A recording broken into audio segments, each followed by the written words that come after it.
This screencast is about balancing redox reactions. And here I'm not talking about some of the easy redox reactions where one metal gains some electrons and another metal loses some electrons.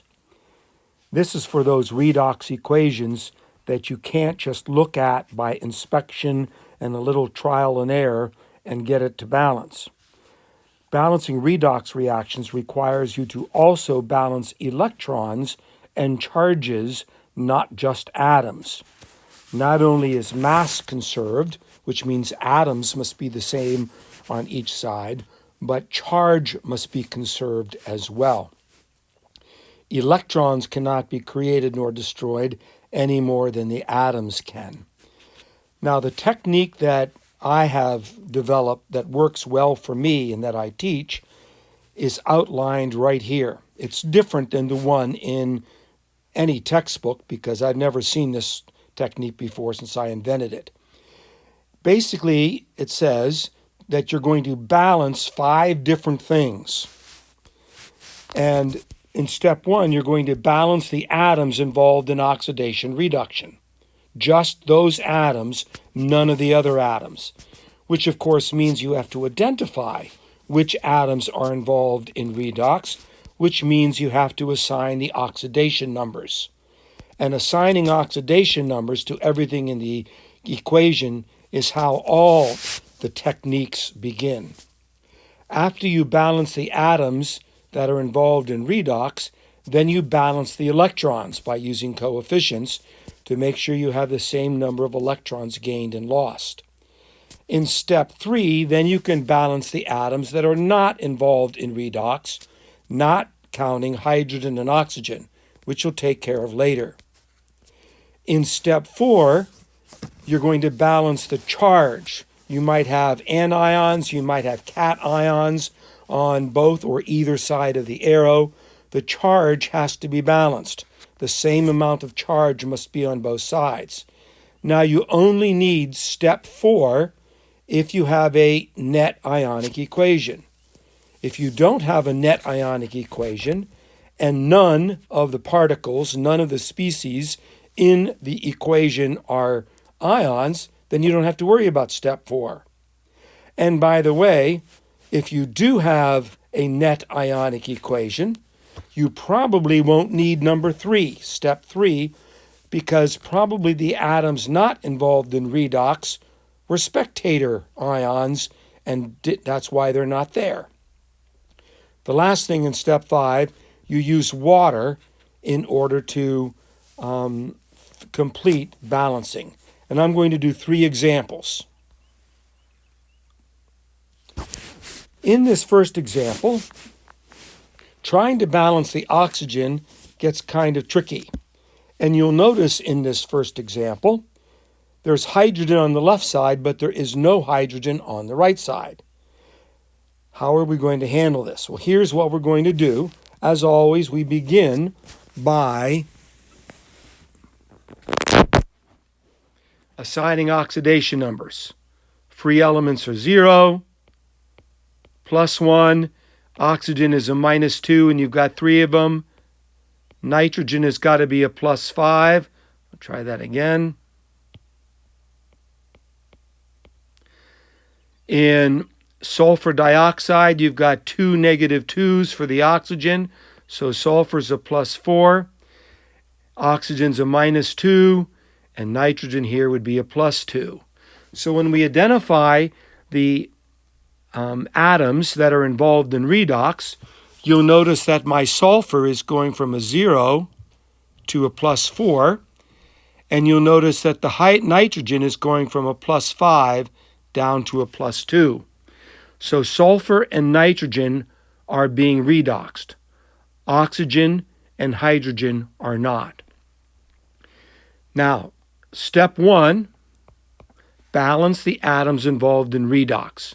Are the sulfurs balanced? Yes, 1 on each side. Are the nitrogens balanced? Yes, 1 on each side. Step 1 is done. Now we go to step 2 where we're balancing the electrons. Well, in order for sulfur to go from a 0 to a +4, that involves 4 electrons. That's the loss of 4 electrons.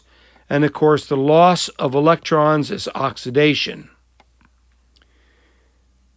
That's 4 electrons that are lost. And the nitrogen is going from a +5 down to a +2. That's gaining 3 electrons.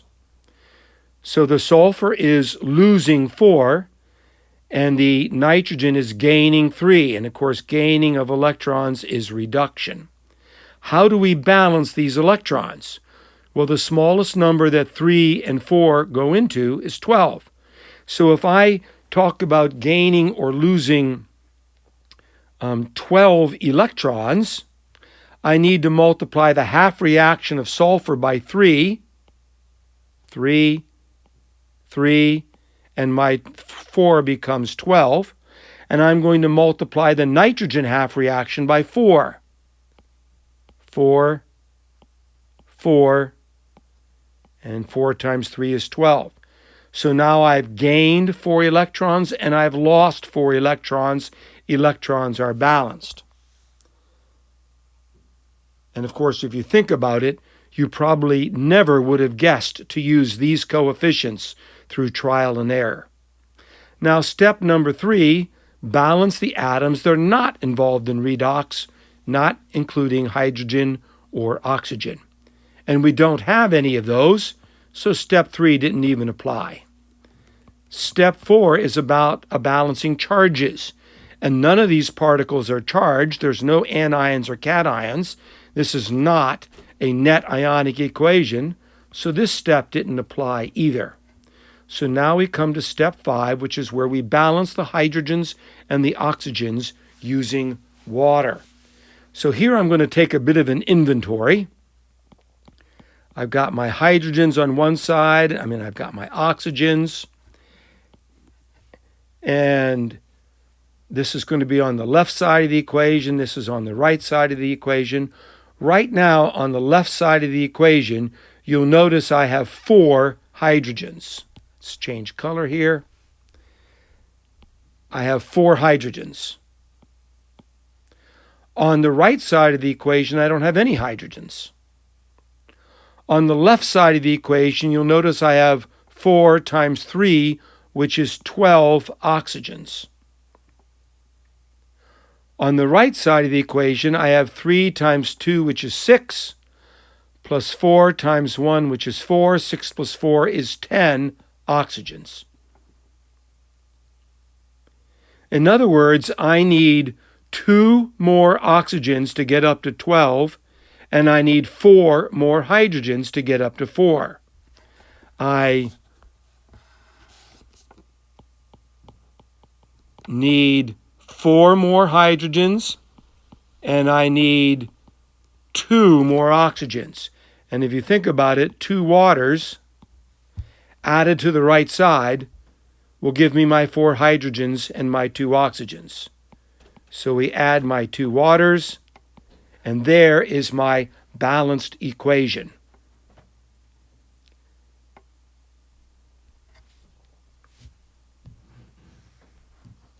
Now let's do a net ionic equation. How do I know that this is a net ionic equation? I know it's a net ionic equation because I see ions.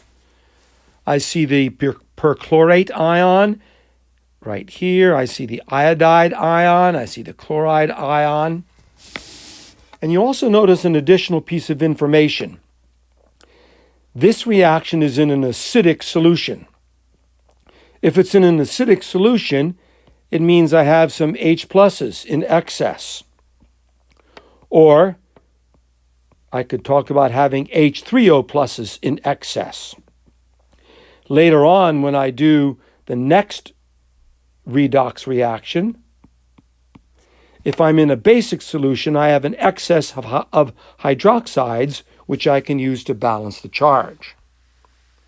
So, once again, let's go through our steps. Step number 1, we cannot begin the process without assigning oxidation numbers. So each oxygen is a -2.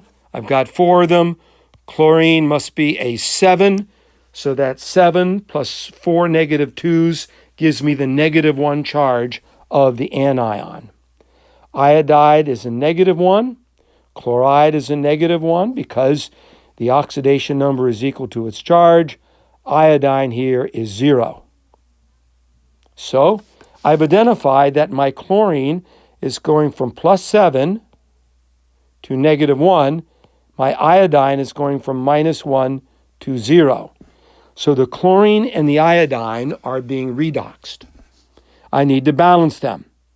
I have 1 chlorine over here, 1 chlorine there. That's balanced. But here's the tricky part. This is the most commonly missed step in this part of balancing redox net ionic equations. You'll notice I have 2 iodines there. I need to put a 2 there. So I have 2 iodines on both sides. So I now have balanced the atoms involved in redox. The next thing I need to do is balance those electrons. And there's another thing you got to watch out for here. When we balance the electrons, you'll notice that to go from a +7 down to a -1 means you are gaining 8 electrons. You're gaining 8 to go from a +7 down to a -1, which of course means that if your chlorine is gaining electrons, it is being reduced. Gaining of electrons is reduction, and therefore it's the oxidizing agent. We would expect iodine to be losing electrons and therefore to be the reduction agent. And sure enough, when I look at the iodine, I have 2, emphasize 2 iodides going from -1 to 0. That involves 2 electrons, 1 for each iodine. That step is frequently missed. That correct count of electrons is frequently missed.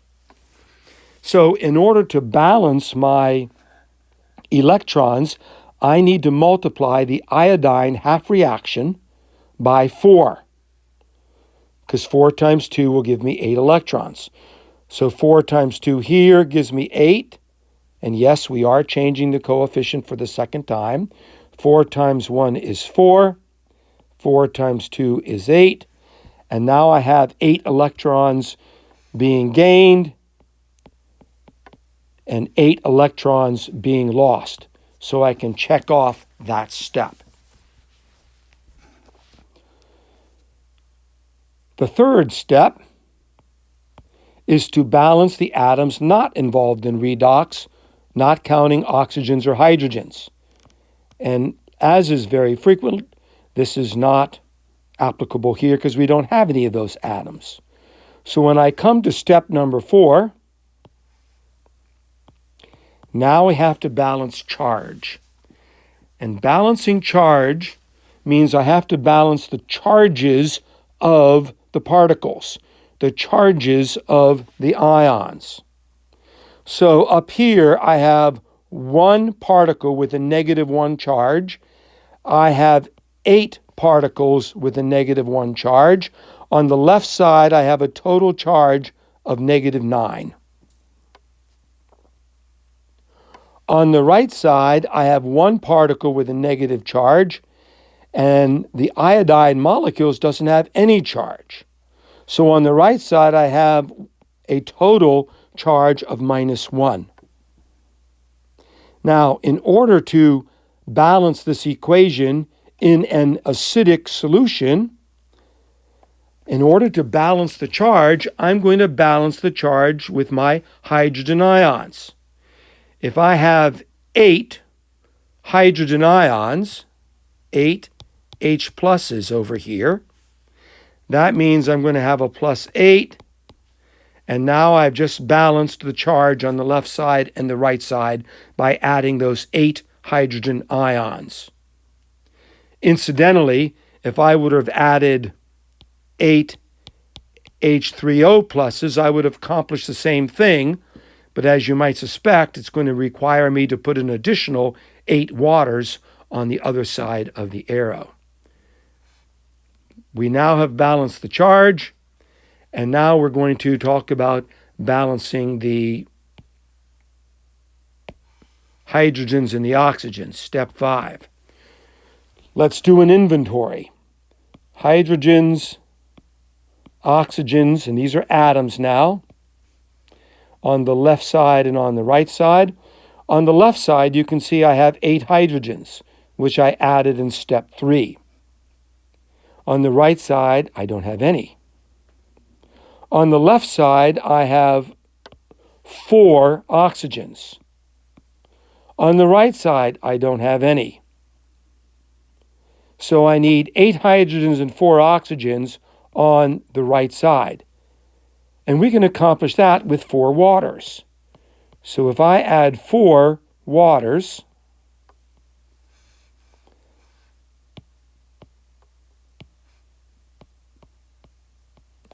I have now balanced the hydrogens and the oxygens. And again, you can see that you're not going to guess these coefficients in this balanced equation. And finally, if I were to have used hydroniums instead of hydrogen ions, I would need 8 more waters, and I would have needed 12 waters over here instead of just 4 waters.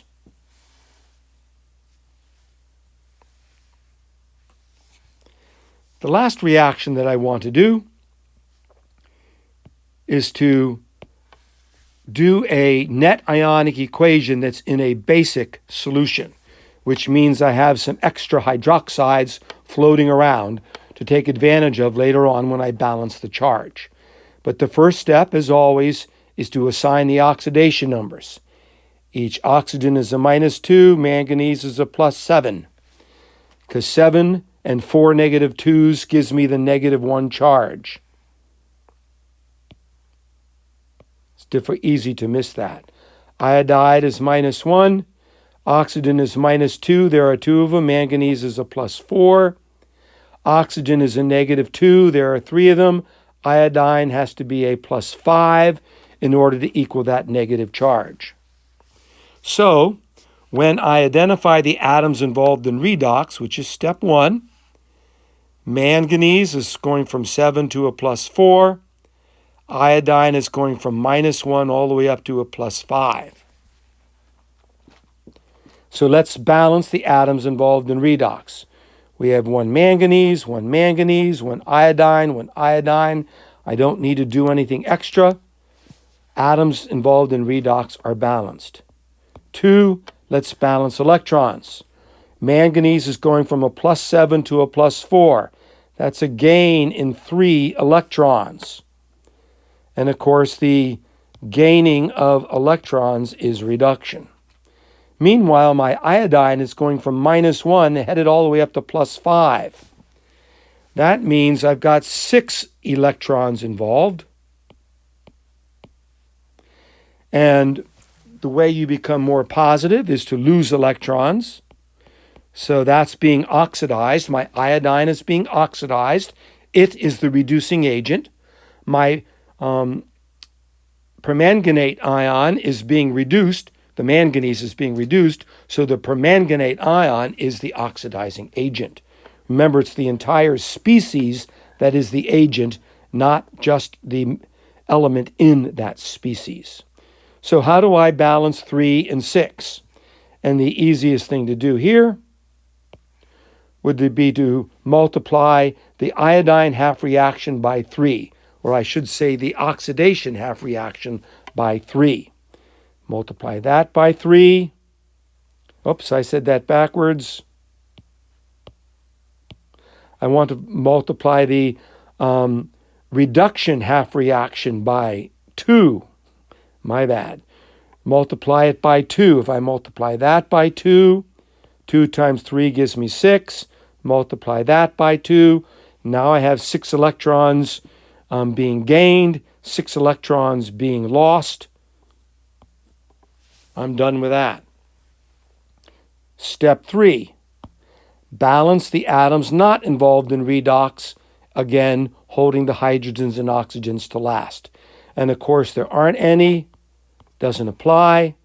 Usually doesn't when you have a net ionic equation. And now we're going to come to number 4. So let's switch colors here.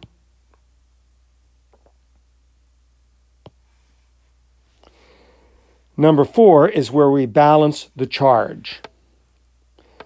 In balancing the charge, you'll notice that up here, I have 2 particles with a -1. And over here, I have 1 particle with a -1. So I have a total charge on the left side of -3. On the right side of the arrow, I have 2 particles that don't have a charge. Manganese dioxide doesn't have a charge. And over here, I have 1 particle with a charge, the iodate ion. I have 1 of them, and it has a charge of -1. So in order to balance the charge, I don't have H pluses that I could add to the left side because I'm in a basic solution. But I do have hydroxides with a -1 charge. So if I were to add 2 hydroxides, I pick up 2 negative charges for a total of -3 on both sides. And now the charge has been balanced. Check it off. The last thing we want to do is to balance this in water. And that's how we balance out the hydrogens and the oxygens. By the way, if you get to this step and you can't balance the hydrogens and oxygens in water, you've probably made a mistake. And 9 times out of 10, the mistake that you made is back in step number 1. You got to start all over. Check the oxidation numbers. So let's do our inventory. We have hydrogens, we have oxygens on the left side, on the right side, and let's see where we stand. On the left side, we don't have any hydrogens. On the left side for oxygens, we have 2 times 4, which is 8. On the right side of the arrow, we don't have any hydrogens. I'm sorry, I take that back. We actually have 2 hydrogens. Got to remember those. And how many oxygens do we have on the right side? Well, we have 2 times 2, which is 4, 5, 6, 7, 8, 9. 9 oxygens on the right side.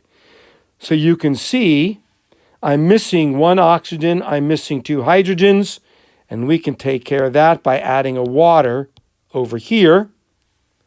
So that I pick up 2 hydrogens, I pick up another oxygen, and now the hydrogens and oxygens are balanced.